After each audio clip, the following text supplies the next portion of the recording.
God is great and he is always baked. Morning sun shining, we can't be late. Coffee brewing, tunes on the go. Knock knock, it's the Todd and Joe morning show.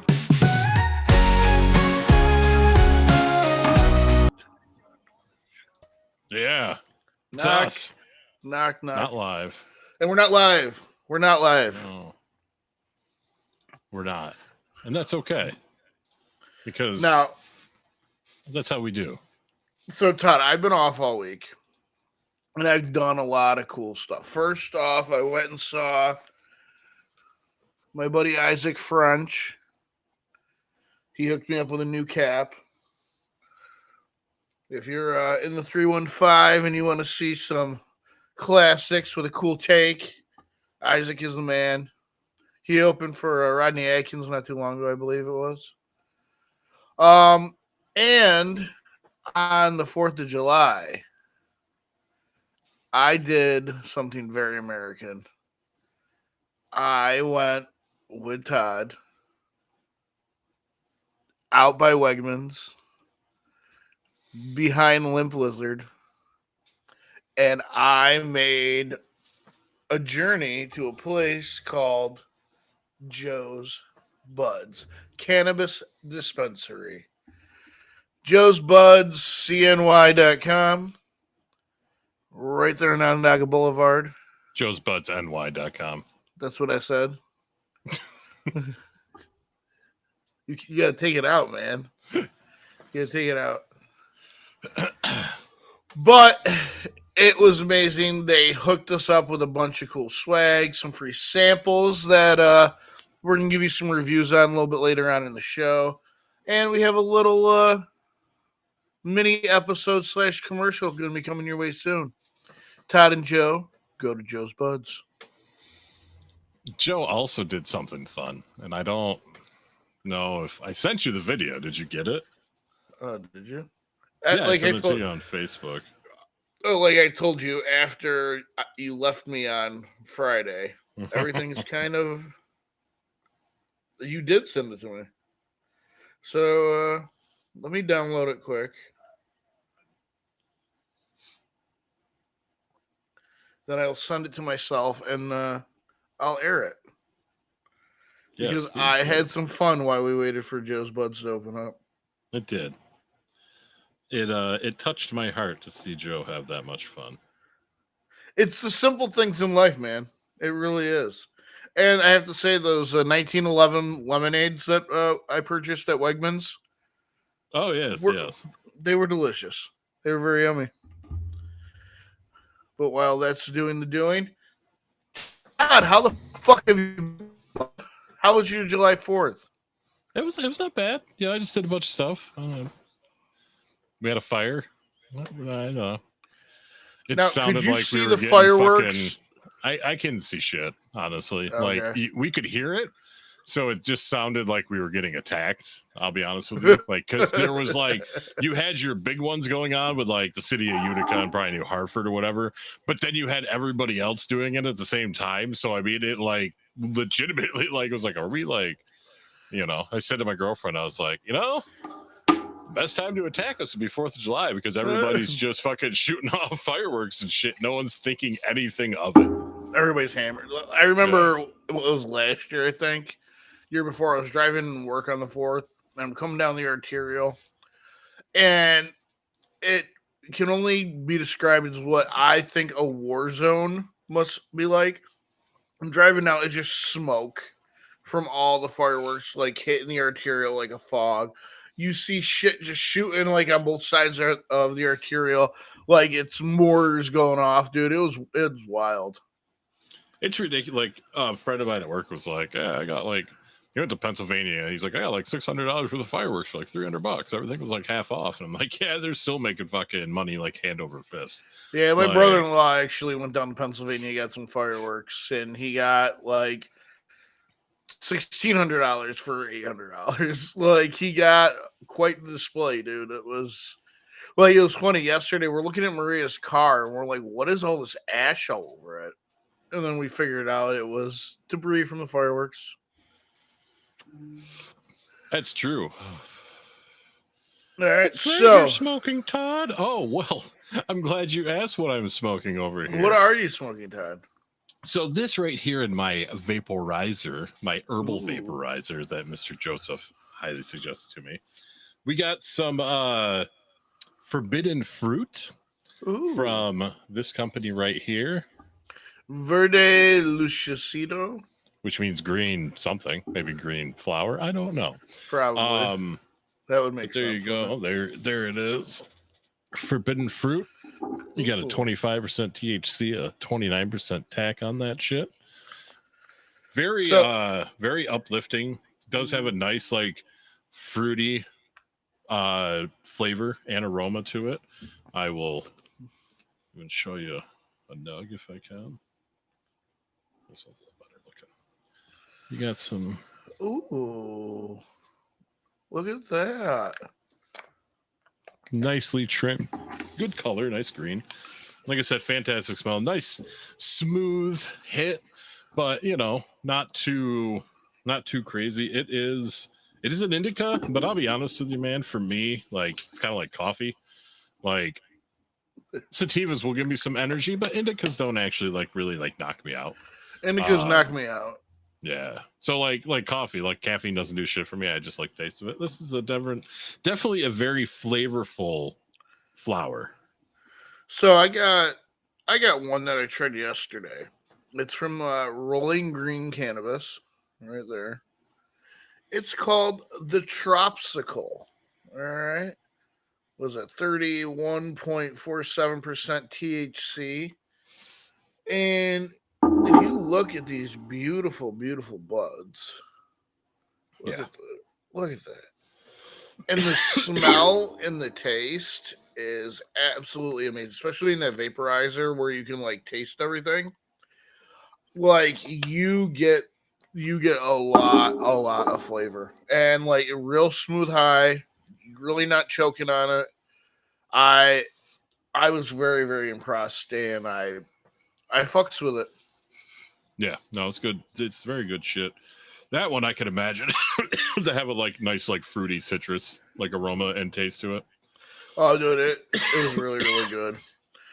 Another thing that I did try, and I have to say, were these Lost Farm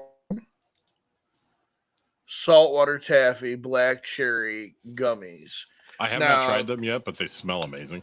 Bro, it's like eating candy, and it's one of those nice, smooth, kind of catchy little highs. You know what I mean? Like it's not going to make you crazy, but you are going to feel it. And then yesterday, I tried these bad boys, the Cameo. Oh yeah, yep. And what so these are a little bit. That is wild cherry. Nice. Now these are the 5 milligram bangers. So these are the ones if you know you just want a little something to take the edge off. Also tastes like candy. Like I've had some gummies that really do have like a cannabisy taste. Those absolutely did not. And that's the nice part with. So the ones that I think taste more cannabis is like what are made with like distillate. Yes. Generally, and I think the bag, I don't know about the tin that you have, but the bag I believe is resin. The resin bag, or rosin? It's resin. I've resin. Yeah. So like you are gonna like not have like a weed taste. Like you might still taste some of the actual like terps from it, but you're not gonna, you know, it's all things I've been learning at work and it's fantastic. See, it's funny because when I started smoking weed and generally kind of, you know, when you start smoking weed was just weed. Like nobody gave a shit about you took what you could get. But weed. Yeah. If you got a fucking, hey man, you got some weed. Yep. Cool. Here, blah, blah, blah, whatever. You were either excited or you're like, man, more swag, more mids.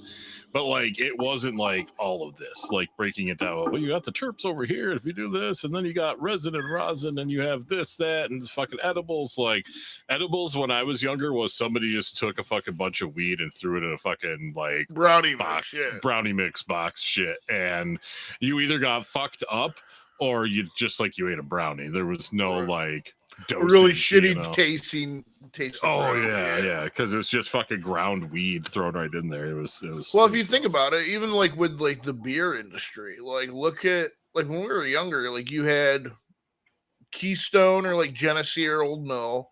Then you had like your Budweisers, and then you had like higher shit like Heineken and Guinness and everything else. But now you have all the microbreweries and pot. It's we as people want to learn things. We're all scientists deep down inside, whether it be cooking or growing your bud or building. We all want to create, and like it's just people love getting stoned, so they get high and they break it down as much as they can to figure out what makes it tick. And to the last thing that I tried that I'm really, really enjoying, I know you got one too, are these Florist Farm oil vaporizers. And I have the Jack Her. It's 95%. It's sativa.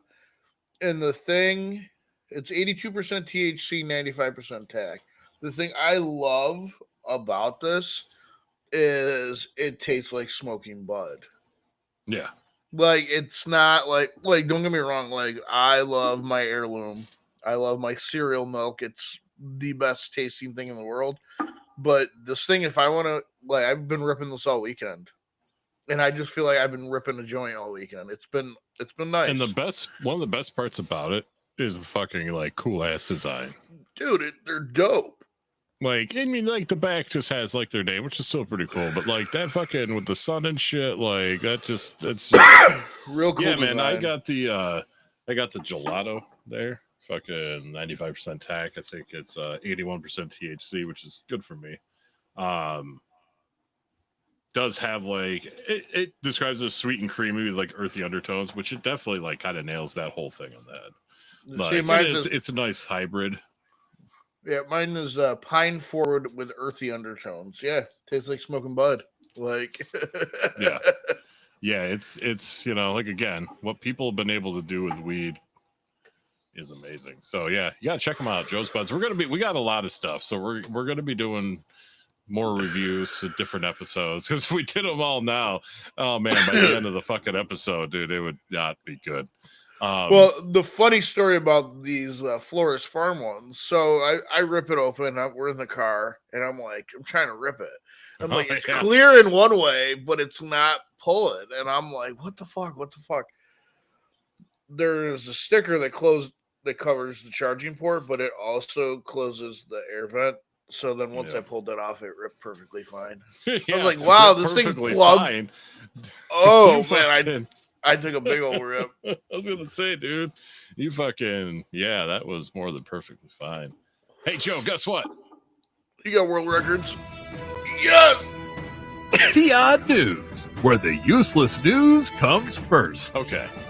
So this is last week's odd news because it all went to shit last week. Yep. And I have my last week's fucked up facts. They're all Independence Day ones. Not the movie, the actual war. That was a good movie. I saw nobody playing it on TV at all Friday, but regardless. Weird. So the first one we did get through, which was about the dairy company in Colombia that celebrated their what's that? I said, yeah. Yeah. So we're going to skip on to the next one, which we started, and then that's when everything went to shit. So here we go. A tractor trailer crashed on a Washington road set an estimated 14 million bees loose near the Canadian border, causing the roadway to be closed for 24 hours. What? The Whatcom County Sheriff's Office said the truck was carrying more than 70,000 pounds of honeybee hives when it rolled over Friday on Weed Camp Road between Loomis Trail and West Badgers Road. Yes. Spelled differently, but still the same thing. The crash caused what initially was reported to be 250 million bees, but was later amended to be closer to 14 million bees. Still a lot of bees. No matter the number there, you're in the millions. Dude, that's a lot of bees. I hate bees. Like, they're evil. Like, their job is to pollinate, and I get that, and they're great for our whole agriculture and everything like that. But they have a fucking spear on their asshole that once they use, they're dead. Yeah. Like, what what was Satan thinking when he created these little sharp missiles? Well, that was the thing. Like honeybees, for the most part, unless you really like piss them off, like they're pretty docile. They just kind of want to do their shit and just be left alone. Like Ground bees are assholes. Ground bees, yeah. Honeybees, no. But yeah, dude, yeah, no, like fucking hornets and shit like that. Like those fuckers, they're fucking, yeah, they're terrible. Like I mowed over a fucking ground hive last year, like just like the entrance, and because I was like, I'd mowed, and all of a sudden, like I felt like a sharp jab in my ankle. I'm like, yeah, what the fuck was that? Like, not that I was like getting swarmed, but still, I was like, man, that fucking sucks. So anyway, continuing on. The road was closed for about 24 hours to allow the bees to return to their hive and locate their queens. More than 24 beekeepers assisted with the rescue efforts. The goal is to save as many bees as possible, the sheriff's office said on social media. At this time, on-scene work is done. Hive boxes from the overturned trucks were recovered, restored, and returned to use, officials wrote. By morning, most bees should have returned to the hive, and those responsible for their delivery will be in charge. Beekeepers said insects that did not return to their hives will likely turn wild, joining existing colonies or forming new ones. They said weather and environment conditions in the area give the bees a high chance of survival. That I don't know. I wouldn't want to live near there. I'd be so pissed if I lived there. Yeah, don't go outside for a bit. There's a few million bees just kicking around. Like, fuck. Right. All right, two more. Well, one's a story and one's just a weird random thing. Okay. British transport company Megabus is sharing some of the most unusual pieces of lost property left behind on its buses, including hay bales, a frozen turkey, a cooking wok, and false teeth.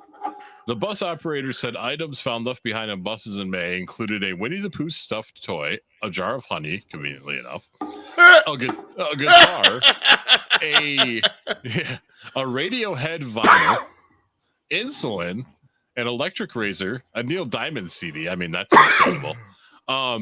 A single shoe, and a collection of historic coins and stamps. That sucks. Yeah. Like, that was probably worth some fucking money and pretty cool to have. The rest of the crap's whatever. The company said some of the more unusual items left on buses in years past include 3 bales of hay, family tree documents, a frozen turkey, false teeth, a cooking wok, and multiple loaned shoes and socks. Like, I can get all of that, except hay. How do you leave hay? But I can get forgetting your teeth, your insulin. Fuck, even forgetting a frozen turkey. I can almost even forgive that. But 3 bales of hay? Yeah. Yeah, that's... What in the Amish countryside is going on there? Yeah. I mean, British folk, just carting around hay wherever they go. I don't know. Didn't think it was a big thing. So. That's why you lost the war. Yeah, you suck. Megabus said about 95% of lost and found items are eventually returned to their owners. And those that go unclaimed after 28 days are usually donated to charity. I wonder what they did with the turkey. Anyone who loses an item on a Megabus vehicle is encouraged to report their lost property on the company's website. I saw this other one somewhere, and then I had to look it up, and it was true. So I guess it's just I don't know if you would classify this as a good way to go out or a shitty way to go out. Yo, I don't want to know. While rare, people can die during or shortly after sex. I'm down so far. In 2020, a 35-year-old man died in Malawi, Malawi, after having sex with a prostitute, and an autopsy attributed the cause of death to an excessive orgasm that caused blood vessels in the brain to rupture. I mean, I'm okay going out that way. If I'm going out, I might as well go out like that. It is what it is. There's a lot worse ways to go. Oh, if absolutely. I'm going out with an orgasm, I'm down, man. So that was Todd news. All and right. Random fact of the day. Death by I had- orgasm. So You I have got some fucked messed up up facts. They're all Revolutionary War themed. All right. I get you. I'm feeling the vibe. So first, tarring and feathering was a painful punishment back then. That was one of the ways that they dealt with traitors, and it could be extremely brutal. It was to inflict as much psychological suffering as it was physical suffering. Person who was subjected to treatment was displayed for others to gawk and laugh at them. One man, a sailor named George Gaylor, was tarred and feathered in 1769 for working with British customs. Afterwards, his captors reportedly took Gaylor around Boston in a cart, parading him about and occasionally whipping him for 3 hours. Gaylor clearly survived, given that he later sued a number of his attackers, but was obviously upset over the humiliation. So you didn't even get killed all the time. Like, it was just to fuck with you. All right. There was an incident in 1780 that happened in South Carolina that broke the rules of engagement for war. This involves a military figure named Bloody Ban.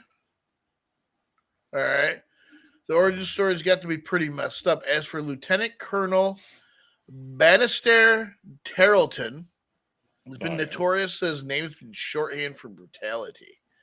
In May 1780, he was commanded to stamp out any remnants of rebellion in the colony of South Carolina. On May 29th, near Waxhaws, Tarleton and his troops surrounded and defeated a group of patriots under the command of Colonel Abraham Buford. The group, consisting of about 350 men, surrendered. After the surrender, however, British soldiers continued shooting, killing people who had already officially given up. Ultimately, 113 colonists were killed and 200 were captured in the Battle of Waxhaws, compared to the 19 British that died. Huh. That's crazy.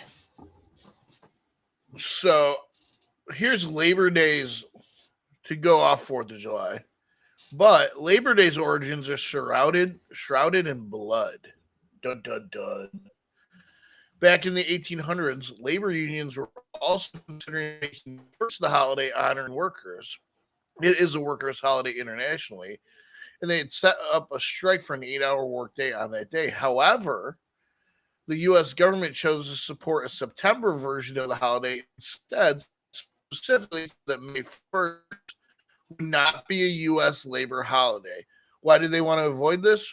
First of all, they wanted to keep their workers from even more solidarity with international workers fighting for the same rights. Also, remember that the strike I mentioned on May 1st, it didn't end well. The Haymarket Rally, which itself is part to protest violence that killed 2 workers the night before, became a riot when someone threw a bomb at police. That's crazy. Oh, shit. All right, we're going to talk about Native Americans, I think. Okay. No, Native American wildlife. The U.S. didn't just obliterate the native population of people when they settled in the U.S. They also caused the near extinction of some animals, such as buffalo. There were between 30 and 60 million buffalo in the early 1800s, but as settlers expanded west over the next century, the numbers of buffaloes dwindled down to less than 1,000. This greatly impacted the Native Americans who relied on the buffalo for their food and hides. Yeah. And Fucking white man. all right, we got one more. Let's see if it's a good one. That's kind of cool. All right, the Revolutionary War. Guess what part of military technology did it first premiere? You might be Machine gun. surprised. A submarine. To combat the might of the Royal Navy, Americans need a certain amount of imagination to try to lift the blockade imposed by the British. David Bushnell, an American engineer and inventor from Connecticut, believed that he had the answer. A one-man submersible craft that could sneak up on enemy ships and plant explosives undetected. The Turtle was the precursor to the modern submarine, constructed in 1775 with funds coming from George Washington himself. The Turtle was operated by Ezra Lee, a colonial soldier from Connecticut, but limitations of the craft design doomed the attack to fail. Lee was late replacement as the operator for Bushnell's brother, who had fallen ill shortly before the planned maneuver. With limited oxygen, poor visibility, and limited maneuverability, Lee was forced to abort the mission after several attempts to attach the bomb to the ship's hull. So, we had a submarine in the Revolutionary War that sucked, but it was the precursor to modern naval awesomeness. Yeah, it's fucking insane to think about whatever having. George Washington paid for a submarine. Just think about that. Yeah, that's fucking. It's kind of wild. That's crazy. That's what a else we got, Todd? Fact. That's a fucked up fact, Joe. Yeah, it is. Joe, fucked up Todd. fact. Todd. Ladies and gentlemen, Listen. it's time for video game news and reviews. It's time to kick ass and chew bubble gum. And I'm all out of gum. Fatality. It's me, Mario. With Todd and Joe.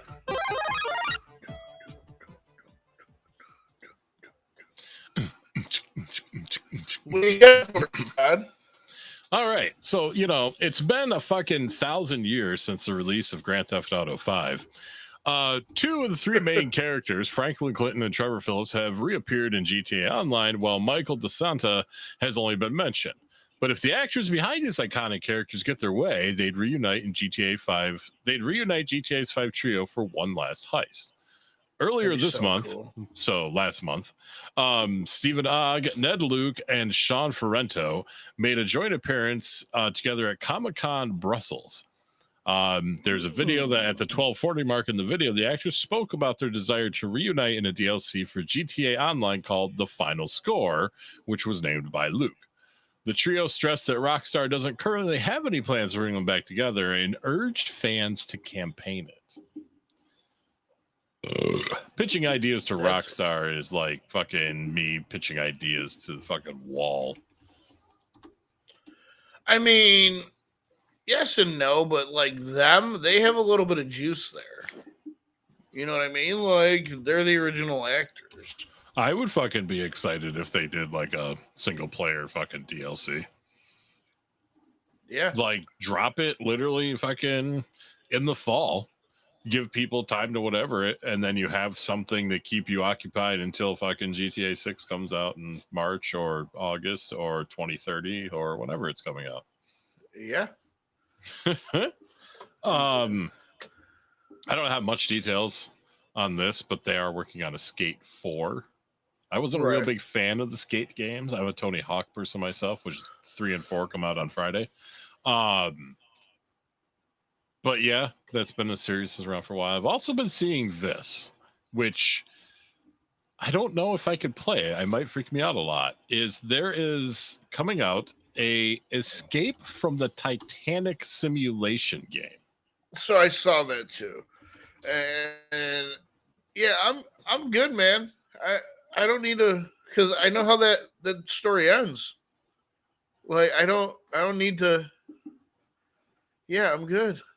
I don't know why somebody was like, hey, let's make a game about fucking escaping from the Titanic while it's sinking. That'd be a great idea. Right. That's fucking like nightmare fuel, man. Like, that's fucking no. I saw a video on Facebook that was like an old ass interview with like a surviving member from the Titanic. And the motherfucker like dropped, like when the fucking ship was like almost like vertical, he dropped off the fucking like top, would have been the bow, and when it was, horizontal. So he fell down past like the fucking like blades and shit and like into the ocean and like survived and whatever. I'm like, that still must have fucking hurt. Oh God, yes. Holy hell. I don't know if I'd rather just hit the blade and just be done with it. Like at that point, like that's a far fall before that shit broke in half. Like that's crazy.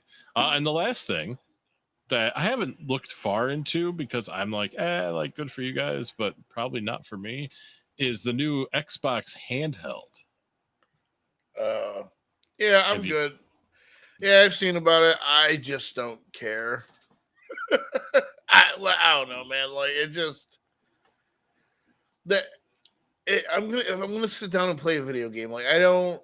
If I need to play a handheld game, I have my phone games. It's just not. I'm not the demographic they're looking for. I'm sure my kids will love it. Oh yeah. Yeah. Absolutely. So there's a lot of times that companies that are not in the US have to make stuff for the US, Right. whether it be games, material, whatever. So in the 1990s, there was a baseball game that was made in Japan, but the Okay. Japanese game designers had to come up with a bunch of American names. Oh, you told me about this. I can't wait for this. So I'm not shitting you. Like some of them are just crazy. This first one is Sleeve McDykel. Oh, Onsen Schweemy. Onsen. I've never met an Onsen. I've never met an Onsen in my life. Daryl Archideld. I actually grew up with a Daryl Archideld, and he's since passed, but he wasn't a good guy. Oh. Anatoly Smorin. Ray Mixgriff. Glenn Allen Mixon. Mario McLarwang. That's literally. It's McRlWain. I don't know how the fuck that. I don't know how else you pronounce that. How else would you pronounce McRlWain? That's crazy. Raul, like Paul, but Raul. That's Raul, isn't it? I don't know, but if they're trying to Americanize it, they probably think it's like Paul, so it'd be like Raul. Okay. Chambergain Lane. Kevin Glinny. Oh. Tony No Glinnies. Schmerick. Bobson Dugnut. That's right. Yo, Bobson Dugnut. That that should be your rap name. Bobson, and then Dugnut is Dugnutt. Yo, my name is Bobson Dugnut. I got some more for you. Willie Dustis. Jerome Grid. Scott Dorkay. Sean Furcote. Oh. Dean Wurzray. Mike Truck, like Truk. Dwight Dwigt. Rortugal. Rortugal.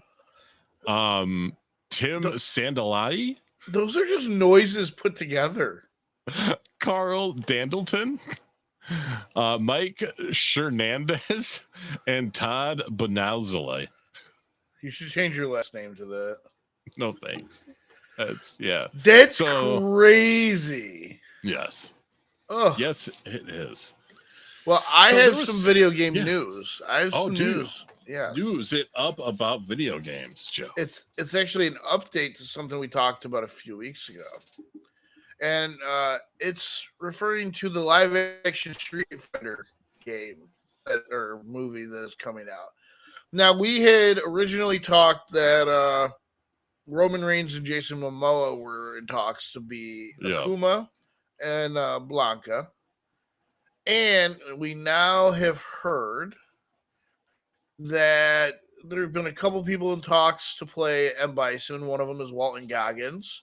The other one is David Dastmalchian, which I think would also be very, very good. I've seen him. He's been in The Dark Knight. He was in a bunch of the CW superhero shows. But the thing, you got 50 Cent in talks for playing Balrog.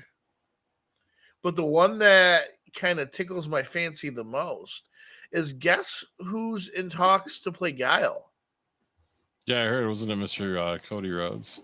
It is the American Nightmare himself, Cody Rhodes, playing Guile. I am on board for that all day.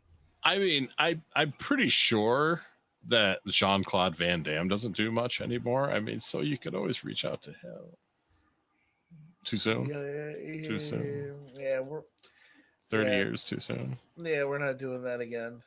Oh no. But like Cody is Guile, like I dig it. I totally dig it. I'm down for it. Just make the movie with all fucking wrestlers. Just do it. I mean, it You makes want to. sense. It really does. Like they're pretty much Street Fighter characters as it is. Oh yeah. So, Joe, sometimes as a stoner, I think about weird shit. Me too. Mostly of you, but regardless, sometimes I'm just like, huh, I wonder who came up with this. You know, like, so now I have a little segment called Who Invented It? Not like asking, but like, so the first thing, because I love some of these, I'm a big mashed potato fan. So where did mashed potatoes come from, huh? The earliest known recipe. I don't know. No. The earliest known recipe for mashed potatoes appears in The Art of Cookery, an 18th century cookbook by English author Hannah Glass. The recipe calls for boiling potatoes, peeling them, and mashing them in a saucepan with milk, butter, and salt. Glass's simple recipe made mashed potatoes accessible to the common people, and the book was popular in Britain and its colonies, including colonial America. Benjamin Franklin, Thomas Jefferson, and George Washington all owned copies of The Art of Cookery, and it's thought to have influenced holiday meals. So that's kind of awesome. Mashed potatoes. Now, here is one that actually kind of has numerous origins that no one knows the exact one. And it is another favorite, macaroni and cheese. Ooh, go on. So now the origin of macaroni and cheese are unclear, with some recipes dating back to the 13th century. That's crazy. Here are some people and events that might be related or relevant to the dish's history.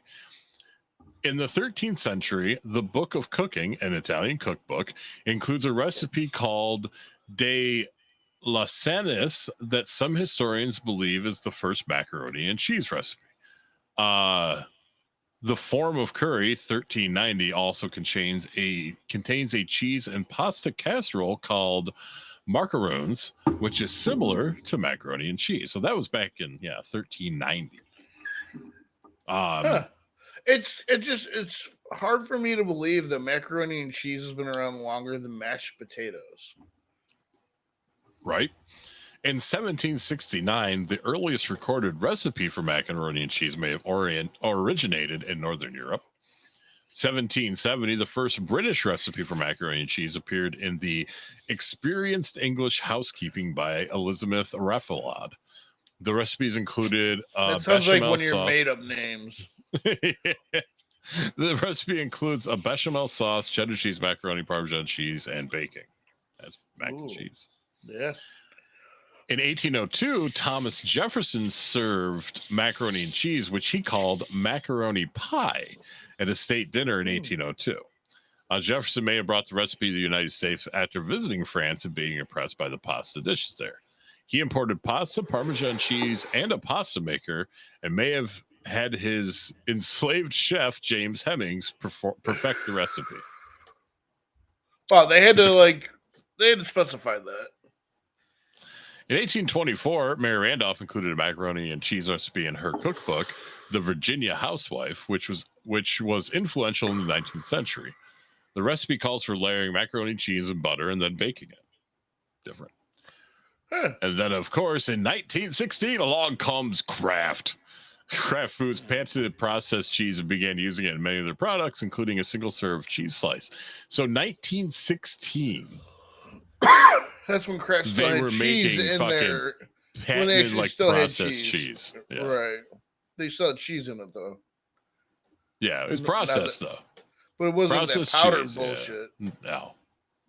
And then 1937, during the Great Depression, Kraft introduced boxed macaroni and cheese, which sold over 8 million boxes in its first year. Wow. That was 1937. So that's it about macaroni and cheese.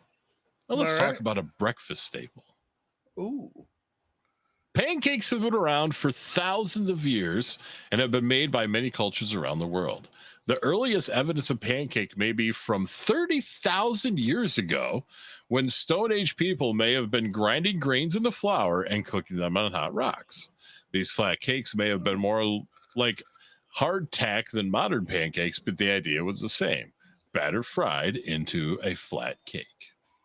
Wow. So they were eating hockey pucks. Basically, but it's the Stone Age, you know? Yeah. Kind of goes along with it. Yeah, we my got, Stone Age is a little bit different than theirs. Yeah. No, there's no D on the end of it. Yeah. Oh, I'm stoned all right. But not getting fucking rocks chucked at you. They will also fuck you up. So we got one more. House. One more, and this is if you don't like these, you're not a human. Like, you are inhumane if you don't like chocolate chip cookies. I enjoy a good chocolate chip cookie. I mean, how can you not? But how do you like them? They have to be slightly warm, a little gooey, and the chocolate kind of melty. Okay, good. All right, continue on. We can still be friends. Okay. Go on. But I also like if somebody handed me like a good, like crispy one, not one of those that is like a rock, but has like a crisp to it, but still a little soft. Like, I enjoy those too. See, you gotta soak that in milk for a couple seconds to soften it up. Yeah. So the inventor of the chocolate chip cookie is Ruth Graves Wakefield. She was an American chef and owner of the Toll House Inn in Whitman, Massachusetts. She invented the chocolate chip cookie She invented the chocolate chip cookie in 1938 while developing a new recipe to serve with ice cream at her inn. She originally called the creation the Toll House Chocolate Crunch Cookie. In 1939, she sold the rights to her recipe and the Toll House name to Nestle, reportedly for a lifetime supply of chocolate and $1. Though she later claimed she never received the dollar. Nestle began printing her recipe on their chocolate bar packaging, later created Toll House morsels, making it easier for home bakers to make the cookies. While there are myths about the cookie being an accidental invention, Wakefield stated that she deliberately created it. Well, I'm glad that she did, and I hope she got her dollar. That's fucked up. They made plenty of money. Yeah. Yeah. Oh, yeah, dude. It's $1. You went back in the 30s. That's still like... Hang on. Let's see how much $1 would be worth right now. When did I say that was? 1938? What would... 1939. 1939 be worth?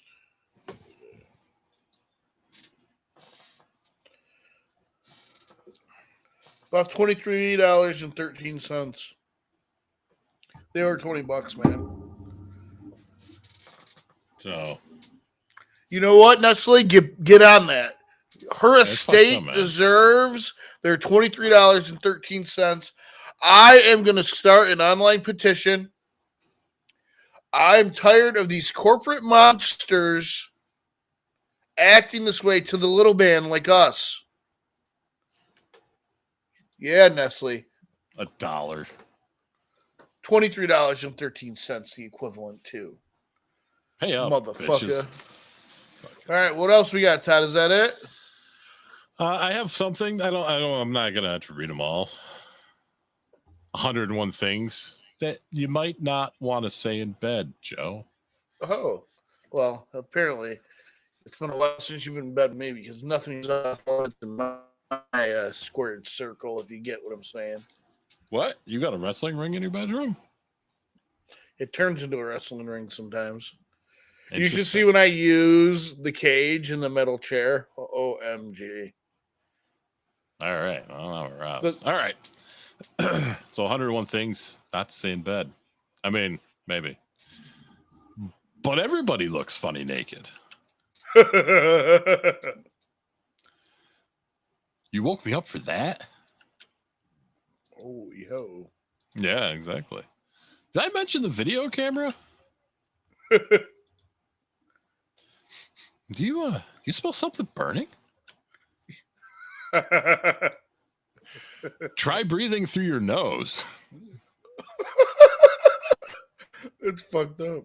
And this one kind of goes with it. A little rug burn never hurt anyone. Yo. Is that a medic alert pendant?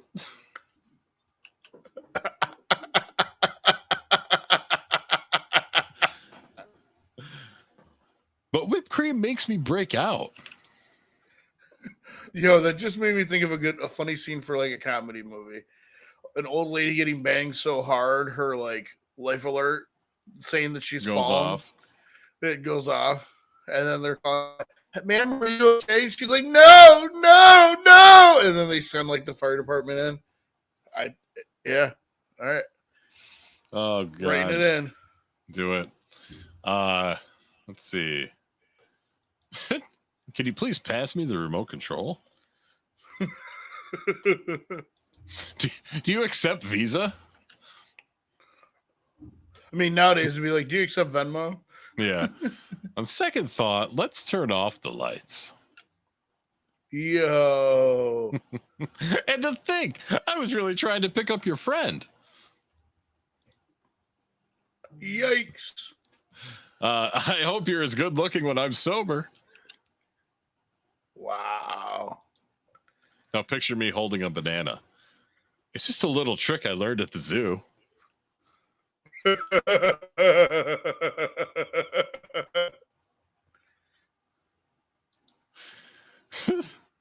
Preparing to use peanut butter sexually, but I just steam clean this couch.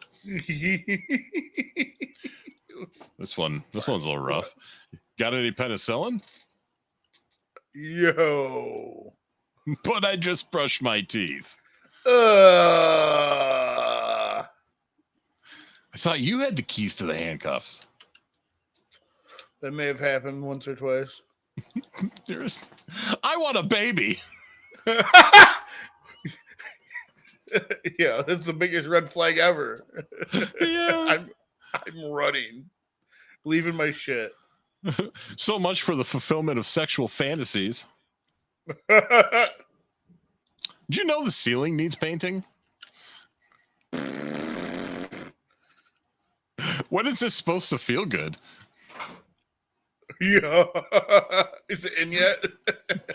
Put that blender back in the kitchen where it belongs.